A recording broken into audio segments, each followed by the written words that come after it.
Iya ibu. Sebenarnya terima kasih atas kesempatannya. Untuk sebelum bertanya-tanya, saya memperkenalkan diri dulu atas nama siapa dan usianya berapa, pekerjaannya saat ini lagi kerja apa? Saya. Iya. Iya, nama saya Merpati Sampeliling. Usia saya sekarang 45, jalan 46. Kerjaan saya sekarang sebagai penyelenggara seksi Bimas Kristen di kantor Kementerian Agama Kota Makassar. Ini sebelumnya apa sih pandangan ibu ini terhadap Islam yang kita ketahui? Tentang Islam, teman saya banyak Islam. Saya di kantor Kementerian Agama kan. Jadi saya dulu sebelumnya penyuluh. Jadi teman saya semua penyuluh agama Muslim. Kalau mau ditanya mengenai pandangan saya tentang Islam, ya,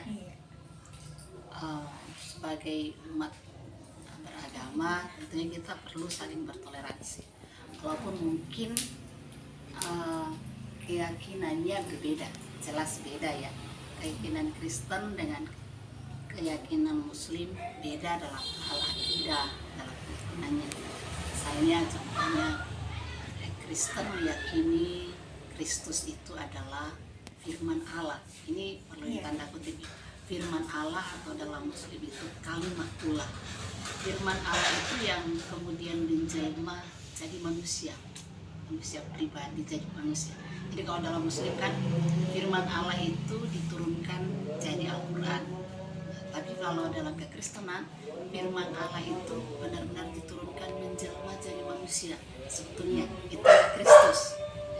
Jadi kalau saya mau dikatakan pandangan, walaupun kita berbeda, punya pemahaman yang berbeda, dalam kekristenan juga kita tidak ada lagi nabi sesudah Kristus, karena penggenapan semuanya itu dalam Kristus. Karena keyakinan kita semua dari perjanjian lama, nabi-nabi semua puncaknya di Kristus.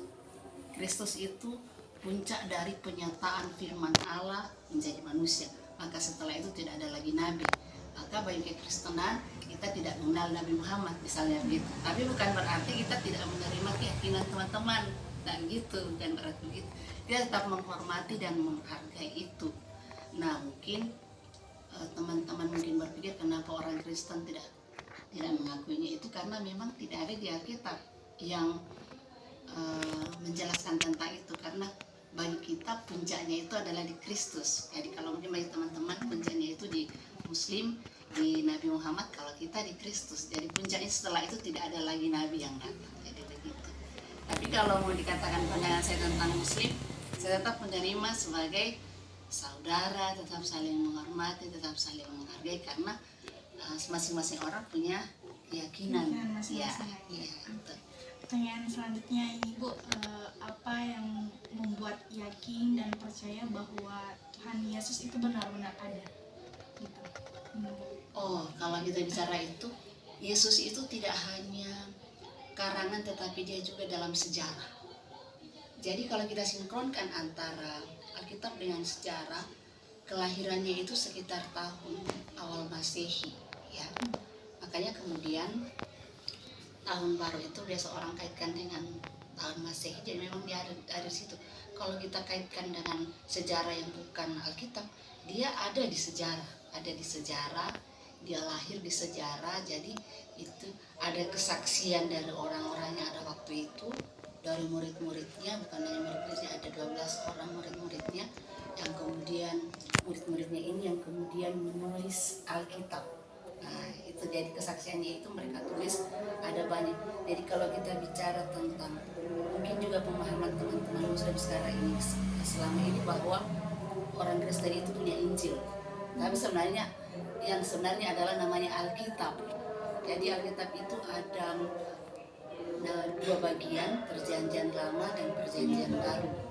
Perjanjian lama itu 39 kitab, perjanjian baru itu 27 kitab. Perjanjian lama itu sebelum Kristus berinkarnasi, ya.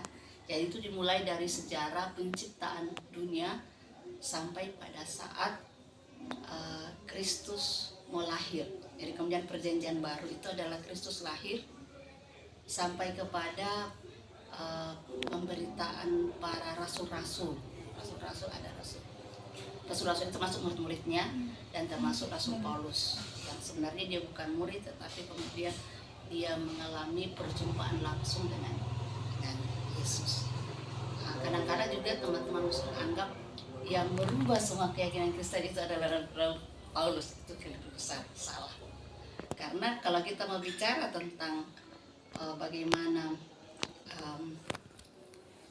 tentang ketuhanannya Yesus itu sejak dia lahir itu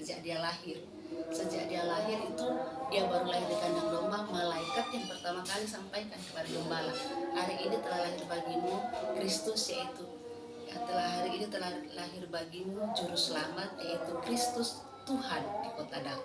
Jadi itu kata-kata malaikat. Jadi itu kalau dibilang nanti pada saat konsili Vatikan sekian baru orang Kristen mengangkat Yesus itu jadi Tuhan, itu keliru besar. Itu sudah ada dalam Alkitab. Itu di Lukas 2 pasal 11 ketika malaikat menyampaikan kepada gembala-gembala, hari ini telah lahir bagimu juru selamat, yaitu Kristus Tuhan di kota Daud. Nah itu. Jadi kemudian banyak sekali sih kalau kita mau sampaikan tentang apakah betul dia kristologi. Jadi intinya adalah dia bukan manusia yang kita anggap sebagai Tuhan, tetapi dia adalah firman-Nya Tuhan. Beda ya, firman itu kita menjelaskan firman-Nya Tuhan yang menjelma jadi manusia itu untuk jadi manusia, patron manusia sempurna ceritanya. Patron manusia sempurna yang kita jadikan patokan hidup begitu. Jadi dia tidak seperti kalimat demi kalimat yang ditulis, tapi dia betul-betul jadi firman. Lagi saya pernah melihat dan juga mendengar bahwa di Alkitab itu Tuhan Yesus itu tidak menyebut dirinya bahwa dia sebagai Tuhan. Apakah memang seperti itu atau bagaimana? Dia secara terang-terangan tidak pernah menyebut saya Tuhan. Memang secara itu, tetapi satu hal yang misalnya Tuhan, misalnya saya ini seorang kaya raya presiden, apakah saya harus selalu datang? Saya ini presiden, baru orang tahu bahwa saya presiden. Kalaupun Jokowi datang tanpa dia bilang bahwa dia adalah presiden, orang tahu bahwa dia presiden. Tapi kenapa bisa begitu? Pada saat Kristus Yesus mau naik ke surga, ya keyakinan kita, setelah dia bangkit kembali 40 hari itu kemudian dia naik ke surga. Nah pada saat itu murid-muridnya jadi tercengang. Loh berarti dia bukan manusia biasa dong. Kok tiba-tiba dia bisa naik ke atas?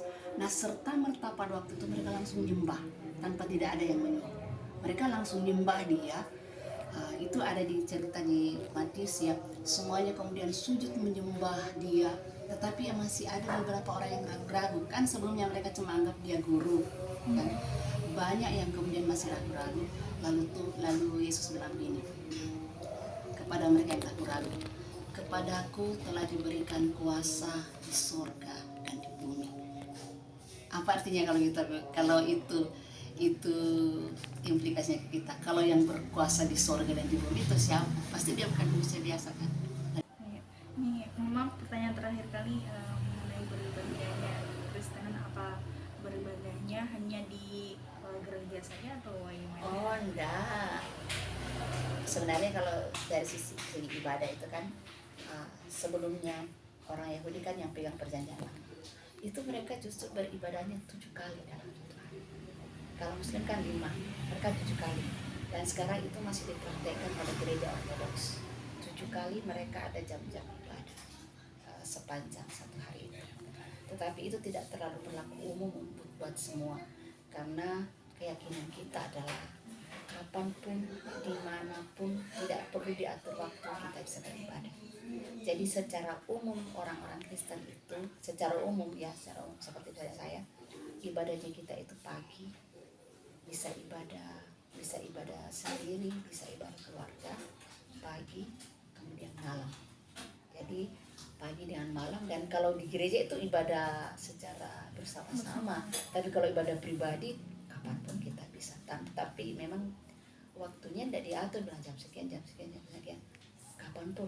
Sama seperti puasa, Kristen pada puasa, malah ada yang sampai puasa 3 hari 3 malam, itu namanya puasa Ester, tidak makan 3 hari 3 malam, itu namanya puasa. Kalau orang-orang Katolik menjelang, tapi kan kita bukan orang yang mau expose begitu kalau kita puasa, enggak. Orang-orang Katolik itu mereka puasa 40 hari menjelang Paskah. Nanti kan kita Paskah ini, jadi 40 hari sebelumnya itu mereka sudah puasa. Tapi puasanya itu adalah mereka benar-benar menghindari makanan yang enak-enak. Jadi di rumah mungkin hanya tempe, tahu, sama sekali tidak ada. Itu orang Katolik. Tapi kalau kita kan Katolik beda-beda tipis sih sebenarnya, sama sih. Akidahnya sebenarnya sama, cuma organisasi gerejanya yang beda. Lalu beda sedikitnya saja adalah kalau Katolik itu lebih banyak ritualnya. Kalau kita Kristen lebih agak longgar ritualnya. Tapi dari segi akidah sama.